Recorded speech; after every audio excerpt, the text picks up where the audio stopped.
Les Voix de la photo, c'est le podcast qui donne la parole aux acteurs du milieu de la photographie pour nous dévoiler leur parcours, la réussite, parfois leur revers, et nous glisser quelques conseils en chemin. Bonjour à toutes et à tous, je suis Marine Lefort et vous écoutez Les Voix de la photo. Aujourd'hui, je suis avec Pierre-Yves Mahé. Bonjour Pierre-Yves. Bonjour Marine. Donc vous dirigez l'école photo Speos depuis 1985 et vous avez fondé le musée Nicéphore-Niepce. Pourriez-vous, pour commencer notre entretien, revenir sur votre parcours, depuis votre enfance jusqu'à la création de Speos? Ouf. Depuis mon enfance, en fait, je vais démarrer à 12 ans alors, parce que j'ai commencé la photo à l'âge de 12 ans. Mon but étant de photographier des ovnis. Et mes parents m'avaient offert un petit télescope et je me suis employé à faire de la photo à travers ce télescope. Ça m'a bien occupé pendant 3 ans. Je me suis fait gronder par tous les photographes locaux qui me disaient que je voulais conduire une voiture de course avant d'avoir le permis. Mais finalement, j'ai eu des résultats qui me plaisaient bien, que je collais dans tous mes cahiers de lycée et partout. Et puis après, vers 15-16 ans, j'ai commencé à découvrir d'autres choses que les photos d'étoiles et j'ai continué la photo. Vous vouliez être photographe à ce moment-là? C'était un peu À l'époque, je le savais pas, mais de fait, j'ai mis tellement d'énergie sur la photo et beaucoup moins sur mes études qu'à la fin, j'ai raté mon bac. Et à l'époque, les métiers sans bac, il y avait acteur, photographe et barman à ma connaissance. Donc, quitte à en prendre un, j'ai pris la photo. Et donc du coup vous avez commencé par des stages, par des petits boulots. Alors j'ai eu la chance d'avoir un petit atelier qui avait été créé à Biarritz, d'où je suis originaire, par un photographe que j'ai retrouvé 2-3 ans plus tard à Paris, Galerie Vivienne, et qui m'a appris les premières bases de la photographie. Et ça a duré 2 ans, cet assistanat, Gérard Boisseau. Et je suis ensuite, j'ai créé mon studio l'année d'après, à Paris, rue Charlot. C'était un très joli studio et j'ai continué à être assistant en parallèle de plusieurs photographes qui m'ont appris de plus en plus en fait. Donc c'était toujours un mélange d'assistanat et d'avoir mon propre studio dès le départ. Après, moi, j'aimais beaucoup la mode, mais j'ai en fait, malheureusement, la première photo que j'ai eu à faire, c'était un aérosol anti-agression que testait le GIGN. Donc, je me suis retrouvé à faire des photos du GIGN et de mon aérosol, et pendant des années, ça m'a suivi. Comme j'avais fait un aérosol, on me donnait un aérosol, mais rien d'autre. Et il m'a fallu des années avant de me dégager de la photo nature morte pour finir ce qui était très très rare, qu'il est toujours d'ailleurs. J'ai réussi à faire un virage dans la mode sur mes dernières années de photo. Et donc du coup, vous avez créé l'école Speos. Donc pourquoi avoir créé cette école? Et puis quel était un peu le paysage de la photographie à ce moment-là? Alors l'école, c'est un pur hasard. C'est un jour une université américaine, Hamilton College, qui avait un programme en France, qui m'a appelé pour me demander si j'étais prêt à faire un cours photo à partir du mois de janvier. Et tout de suite, moi, je me suis mis à rêver instantanément pendant qu'il me parlait je me disais, si je fais un cours, je vais donner des notes. Si je mets des notes ici, je pourrais peut-être donner des notes aux États-Unis, voyager. Et bon, c'était parti. J'ai dit oui au quart de tour. À la fin de l'année, il était très content de mon intervention et le directeur donc de Hamilton College m'a dit mais on est 28 programmes américains à Paris, on a tous le même problème, c'était donc dans les années 85, on a besoin d'un photographe comme vous. Et du coup, l'année d'après, j'ai fait des cours en quantité. C'est un cours très très pratique. C'était très pratique et c'était studio et c'était des cours par contre à temps partiel. Et il y a eu 3-4 ans avant que je me dise, mais finalement, il faudrait faire un programme à temps complet, pour plein de raisons. Et j'ai lancé, c'est là que l'école, en fait, a pris vraiment sa structure actuelle. C'est devenu un programme à temps plein, avec plusieurs intervenants. Et à ce moment-là, il y avait d'autres écoles en France de photographie. Enfin, quelles étaient plutôt les autres écoles? Alors, il y en avait pas beaucoup moins que maintenant. C'est la même année que l'école d'Arles s'est créée. Mais à l'époque, c'est assez curieux, il y avait deux populations. Il y avait ceux qui avaient fait des écoles et ceux qui n'en avaient pas fait. Et en général, à l'époque, je crois que c'est 70% des photographes professionnels, publicitaires, etc., n'avaient pas fait d'école. Et donc, quand on n'avait pas fait d'école, on détestait les écoles. Et la grande expression, c'était de dire qu'un photographe, qu'un sortant d'école, non seulement il savait pas faire, mais il fallait lui expliquer longtemps. C'était la plaisanterie de l'époque. Ce qui fait que quand moi j'ai créé la mienne, j'ai pas osé en parler à mes collègues photographes pendant 3-4 ans. J'osais absolument pas parler de ça. J'avais un peu honte d'avoir créé ça. Je faisais ça tout discrètement dans mon coin avec mes Américains. Jusqu'au jour où on a breveté un système de transmission d'images et qui, à mon avis, correspondait bien à la profession, et j'ai commencé à parler du fait que je faisais des cours photo aux photographes. Consistait en quoi, ce système? Alors c'était, on va peut-être y revenir plus tard, mais c'était un système qui permettait de contrôler l'écran de l'autre à distance. C'est-à-dire c'est tout à fait commun aujourd'hui de prendre le contrôle de l'écran et de partager son écran. Dans les années 90, ça n'existe pas. Et donc je dépose une combinaison de produits existants sur le marché pour en faire un kit Speos qui sera fabriqué et assemblé par la Sagem et distribué par France Télécom. Et c'est un très très beau projet dont on a vendu 10 exemplaires alors qu'il était diffusé dans toutes les agences de toute la France. C'est un projet qui était nettement trop tôt, avant l'heure, et pour la petite histoire, les 10 ont été commandés par l'école des Gobelins qui voulait relier leur salle de cours de la Réunion avec celle de Paris. Et les étudiants à ce moment-là, c'était des étudiants qui sortaient de bac. Enfin, quel était un petit peu leur profil? Et puis, est-ce qu'il y a eu une évolution maintenant aussi au niveau des profils des étudiants? Oui, ça a toujours beaucoup évolué. Nous, au départ, c'était 100% américain. C'était de l'étudiant américain qui venait apprendre le français et faire des études en France. Donc ça, c'était le premier profil. Ensuite, comme j'avais connu un petit peu le principe de l'Amérique et que j'étais allé voir sur place, je me suis adressé aux universités américaines. Donc le programme à temps plein était pendant les premières années exclusivement américain. Ensuite, il y a eu l'Internet, et on s'est retrouvé être la seule école de photo anglophone à Paris, et on a récupéré des publics très différents, même des gens qui voulaient pas faire la photo, mais comme ils pouvaient étudier qu'en anglais, ils arrivaient chez nous. Et puis petit à petit, ça s'est spécialisé, et l'Internet nous a donné une visibilité énorme, et on a attiré de plus en plus du prétendant à être vraiment photographe professionnel. Donc ils avaient à peu près tous les âges, je veux dire, en termes de... Oui, il y a toujours une grande palette à Speos. Ça a toujours été entre 18 et 60 ans, mais le gros de la troupe quand même était entre 18 et 30. Est-ce que vous pourriez revenir sur les grandes étapes de Speos? Les grandes étapes de Speos, en fait, au tout début, c'était l'époque de l'argentique. Donc, j'ai construit cette école en fait très facilement au début parce que c'était mon studio photo à la fois. J'avais rajouté un laboratoire, donc je pouvais travailler pour moi et faire des cours avec. Il y a une phase où, comme il y a eu beaucoup plus d'étudiants, il a fallu commencer à investir plus pour l'école que pour mon studio, donc le matériel a nettement augmenté, surtout en prise de vue. Et puis il y a eu ce qui était un peu la catastrophe à l'époque, l'arrivée du numérique, qui était de plus en plus évidente. On avait des démonstrations sans arrêt de matériel, des ordinateurs qui coûtaient des fortunes, les imprimantes à l'époque étaient les Kodak thermiques qui coûtaient, je sais plus, c'était 50 000 euros, des sommes faramineuses.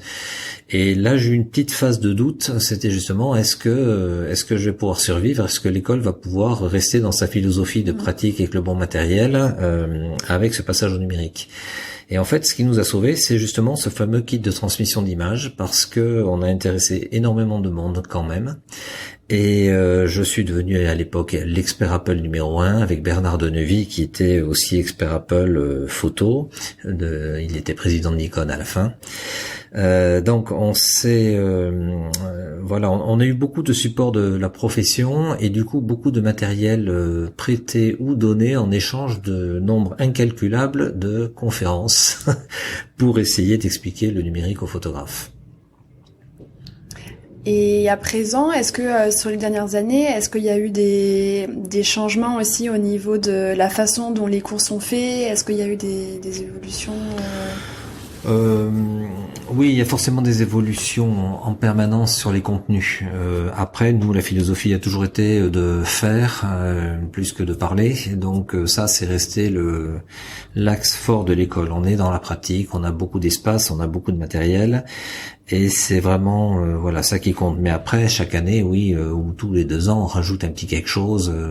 On a notre diplôme en soi qui est donc strict et qui contient des choses incontournables, mais au-delà, on rajoute chaque fois des petits cours qui permettent de sensibiliser ou apprendre de nouveaux domaines émergents pour le marché. Et les intervenants sont des photographes, la plupart? Ils sont tous photographes. Non, on a une seule personne qui n'est pas photographe, qui était iconographe.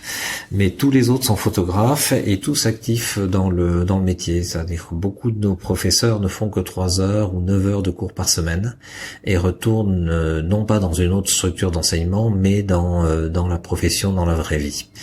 Donc normalement, un étudiant qui est ici peut vraiment comprendre le marché professionnel et rencontrer des professionnels. Et quelles sont les évolutions, pas les évolutions, mais la direction que vous souhaitez donner à Speos? La direction, à peu près la même, sauf que là en ce moment on rajoute de la vidéo pour photographes parce que de plus en plus on leur demande de faire un petit quelque chose en vidéo. On commence à les former à la 3D également et en leur laissant un peu le choix, soit de dominer complètement le sujet, soit de le connaître suffisamment pour pouvoir saisir des images et après déléguer la suite à quelqu'un d'autre. Oui, non, on est en permanente veille des nouvelles technologies et des nouvelles pratiques commerciales et on essaye de pas perdre ça de vue et de l'intégrer chaque année dans les programmes. Mais globalement, c'est quand même très stable. La stratégie générale est la même et un étudiant qui a fait Speos il y a 30 ans ou un étudiant qui le fait maintenant a un petit peu quand même le même type de formation. Les difficultés que vous pouvez voir, vous personnellement, c'est la difficulté technologique dans le fait de gérer une école comme ça. Qu'est-ce que vous trouvez le plus difficile On parle d'école ou pour les photographes là? Plutôt pour l'école du coup. Pour l'école, donc pour l'instant c'est sur un rail. D'ailleurs, comme pour toute la profession, aujourd'hui on est quand même dans une phase qui s'est un peu calmée. On sait acheter du bon matériel, et on sait qu'on en a besoin et il sera pérenne pendant 5 ans minimum. On n'est plus dans cette phase il y a 15 ans où on achetait le double l'année d'avant pour un matériel qui était 4 fois moins bien que l'année d'après. Donc ça aujourd'hui c'est stabilisé, on sait tout ce qu'il faut, les logiciels aussi sont repérés, donc techniquement, il n'y a pas de difficulté, à part les investissements, mais il y a pas de difficulté aujourd'hui en termes de fonctionnement d'une école sur le plan technique. Après, les étudiants, ce qu'il faut vraiment leur apprendre, c'est le côté commercial entreprise. C'est vraiment la clé aujourd'hui. On est dans un monde où la photo attire beaucoup de gens, mais qui ne réalisent pas que c'est un vrai métier, une vraie entreprise. Donc aujourd'hui, il faut vraiment faire comprendre aux gens qui viennent qu'il y a que 20 ou 25% de places de salariés et que majoritairement, ils vont créer leur activité. Ça ne veut pas dire qu'ils seront tout seuls, mais ils vont créer une entreprise et ça, il faut y être prêt. C'est des grosses choses à laquelle il faut préparer les photographes d'aujourd'hui. Il faut qu'ils soient capables de se mettre en valeur, de savoir s'adresser aux clients. Il y a plusieurs canaux aujourd'hui, actifs ou passifs, pour trouver de la clientèle. Il faut avoir une bonne connaissance de tout ça et savoir exister, se faire voir. Et pour vous, quelles sont un petit peu du coup pour les étudiants les difficultés voilà, vous venez un petit peu d'en parler, mais pour vous du coup la difficulté ça va être vraiment pour vivre de son métier, ça va être d'arriver à se faire voir, c'est ça c'est oui, se faire voir et puis faire une différence, montrer ce qu'on a en plus. Alors ça peut être un style, ça peut être plein de choses, mais savoir exister, montrer qu'on a une spécificité. Il faut être patient, persévérant. Quand on a un travail, on va le montrer à des clients. Il y en a qui vont réussir à avoir un boulot au 20e rendez-vous, il y en a qui l'auront au 200e. Mais chaque fois qu'on prend un rendez-vous, on fait des erreurs, mais on se rapproche du jour où ça va marcher. Et c'est ça qu'il faut pas perdre de vue, en fait. Encore une fois, la photo, c'est une entreprise. Si on est plombier, ça sera la même histoire. Il va falloir sortir de chez soi, aller voir des gens, trouver des solutions pour se faire voir. Il faudra un minimum de matériel, une voiture, plein d'outils, etc. Et la photo, dans le même cas, on a trop souvent tendance à l'oublier. C'est une entreprise à part entière et on se bat contre une population de gens amateurs qui nous gêne pas mal au début. Donc il faut réussir à sortir de ça, à s'élever au-dessus des amateurs et que ça soit visible. Il n'y a pas d'amateurs plombiers qui veulent travailler pour les autres et faire de la plomberie gratuite, mais en photo aussi. Et il y a tout un problème en photo avec la photo amateur, la photo semi-professionnelle. On parle de matériel semi-professionnel. Moi, j'irai pas voir un semi-médecin, mais en photo aussi. On peut aller voir un semi-professionnel et il en est fier, il l'assume. Donc tout ça, c'est un peu terrible, ça nous gêne beaucoup et il faut vraiment, connaître la photo à fond sur le plan technique et avoir les bonnes pratiques, connaître les codes de la profession et faire la différence avec les amateurs. Et vous faites encore de la photographie ou vous n'avez plus vraiment le temps Alors en fait, je n'en fais plus que je vends. Parce que ça pose un problème à un moment, comme on a quand même beaucoup de formations professionnelles, il y avait un moment, ça n'a jamais été formulé, mais quand même je sentais une gêne, une réticence à me faire part des problèmes avec certains clients, quand ils disaient que potentiellement je pouvais y aller aussi. Et donc il y a un moment où j'ai senti qu'il fallait que je clarifie, que je ne vendrais plus de photos et que je le dise. Donc je sais toujours manipuler le matériel. Il m'arrive, j'ai quelques formations chroniques dans quelques grandes sociétés où ils me veulent moi toujours. Et je continue, je fais un peu le rôle de rustine formateur. Je continue à utiliser le matériel tout à fait contemporain, mais voilà, je n'en vends plus. Pourriez-vous nous parler du musée Nicéphore-Niepce et puis comment cette activité s'articule avec votre emploi du temps chez Speos? Le musée Nicéphore-Niepce, c'est donc c'est un petit peu un hasard qui me ramène aux transmissions d'images.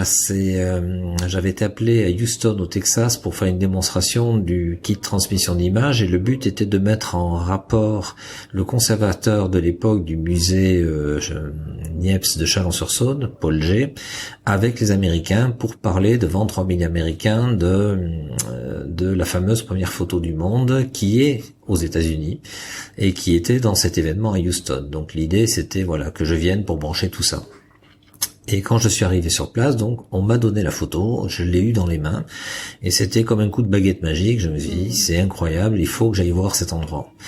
Et quand je suis revenu en France, il m'a fallu 4 ans pour finalement aller voir le musée où je pensais que la photo avait été inventée, et j'ai découvert sur place que c'était pas du tout au musée, mais que c'était une maison loin là-bas à 7 kilomètres, comme on m'avait répondu avec une forme de dédain. Donc j'ai sauté dans la voiture, j'ai essayé de trouver la maison. Ça n'a pas été facile parce que personne ne savait trop, même dans le village. Tout le monde visait un château alors que c'était pas du tout le château en question. Et quand j'ai fini par la trouver, la maison était allouée. Donc là, mon sang n'a fait qu'un tour. Je me suis dit, si je dirige l'école photo qui possède la maison de Nicéphore-Niepce, c'est quand même extraordinaire. L'école photo qui a la maison de la première photo du monde. J'ai donc signé. Et ça fait 20 ans aujourd'hui, je ne savais pas dans quoi je m'embarquais, mais ça a été en effet au départ un travail colossal avec toute une équipe pour comprendre qui était Niepce et si c'était l'inventeur vraiment ou pas. Et il y a eu un énorme travail qui a été après parrainé par l'Académie des sciences et l'Académie des Beaux-Arts, et c'est aujourd'hui un musée national, mais qui n'est ouvert que 2 mois par an. Donc en gros, il y a une équipe là-bas qui en effet tient le musée ouvert, et c'est pas trop prenant en fait. C'est un projet un peu à ce stade terminé auquel on aimerait bien donner une nouvelle envergure, mais pour l'instant oui, c'est ouvert l'été, c'est ouvert juillet-août. C'est ça. Mais c'est très émouvant d'aller dans l'endroit où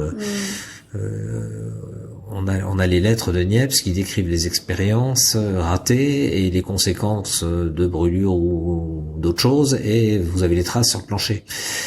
C'est un lieu qui a été miraculeusement préservé alors que personne s'en était occupé avant notre arrivée il y a 20 ans. Et donc du coup, il y a une équipe sur place qui gère aussi pour les expositions. Les expositions de l'été sont des expositions permanentes. Non, c'est pas assez grand pour avoir un espace d'exposition. Donc c'est juste un musée qui retrace les inventions de Nicéphore Niepce de A à Z. Tout a été reconstitué par Jean-Louis Marinier et Michel Lourceau du CNRS. Ils ont refait toutes les expériences et c'est ça qui est présenté à travers toute la maison. Plus on a trouvé le plus vieux labo photo du monde d'un contemporain de Niepce. Il a connu Niepce, un certain Petiot Groffier, qui a tout acheté le matériel photo après l'officialisation de la photo par Arago et Daguerre. Et donc on a un laboratoire entier avec les factures, tout qui est présenté dans cette maison. C'est le plus vieil atelier photo labo du monde. Donc voilà, on est dans l'ambiance des objets, la reconstitution des expériences de Niepce. Et l'espace, c'est une belle maison, mais pour l'instant, on n'a pas la place de faire plus. C'est un lieu de pèlerinage pour les photographes, quoi. Exactement. Et puis, ce qui est bien, c'est qu'à 7 kilomètres, il y a le musée de Chalon-sur-Saône, le musée Niepce également, qui lui, par contre, a beaucoup plus de moyens d'exposer, de faire des résidences. Donc, en général, les gens qui vont voir l'un vont voir l'autre, en été. Selon vous, si vous devez analyser les dernières années, est-ce que vous avez un petit peu des idées sur les tendances ou sur les évolutions des prochaines années dans le milieu de la photographie? Donc question très large. Comme je disais tout à l'heure, il faut qu'un photographe étende un petit peu sa palette de compétences. Donc, en plus de la photo, il faut qu'il s'attende à ce qu'on lui demande de faire une vidéo ou autre chose. Pour ça, il faut qu'il soit capable de faire instantanément un sourire et de dire oui, bien sûr. Parce que sinon il risque de perdre le gros du boulot pour un détail, et donc il faut qu'il sache dire oui, et pour dire oui il faut pouvoir assurer derrière. Donc il y a deux méthodes: soit on apprend à le faire vraiment, soit on identifie des équipes qui vont prendre le relais pour le montage, pour la suite de la prise d'image en fait. Et donc ça c'est essentiel. Aujourd'hui, voilà, il faut qu'un photographe soit au courant de plein de petites techniques et sache les faire ou faire faire. Ensuite, la grande évolution de la photo, c'est qu'aujourd'hui, beaucoup de nouvelles personnes se mettent à la photo. On parle beaucoup des portables, etc. Ça énerve beaucoup de photographes, ou ça en a énervé beaucoup, parce que tout le monde croit qu'il peut faire des photos. Alors ça, oui, c'est le premier niveau négatif. Le deuxième niveau positif, c'est que en fait, les gens deviennent de plus en plus exigeants en photo, c'est-à-dire qu'ils commencent à voir vraiment et à comparer leurs images. Et aujourd'hui, beaucoup de PPME et PME commencent à faire des photos quand elles n'en faisaient pas avant. Et quand ils voient le concurrent qui fait une meilleure, ils appellent des photographes à nouveau. Donc aujourd'hui, pour moi, l'équation du photographe, c'est travailler plus qu'avant, parce que il y a 20 ans, on faisait 4 photos par mois, payer des fortunes, mais on dépensait tout pour avoir des studios colossaux. Aujourd'hui, il y a plus d'intelligence commerciale. On travaille 15 à 20 jours par mois sur des budgets beaucoup plus raisonnables, qui sont accessibles à plein de petites boîtes.